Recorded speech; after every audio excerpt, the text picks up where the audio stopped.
பெரிய அண்டா. ஆஹா சூப்பர் சூப்பரா வந்த கோயில் சூப்பர் சூப்பர் வீரர்கள் வச்சிருக்காரு.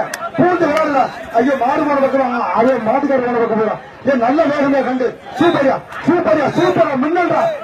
ஏ அப்பா ஏய் அவங்க ஒரு சிறப்படி சேர்த்து போறா. விழா கமிட்டி கொஞ்சம் நிப்பாட்டுங்க. கம்பிட்டா இரண்டாவது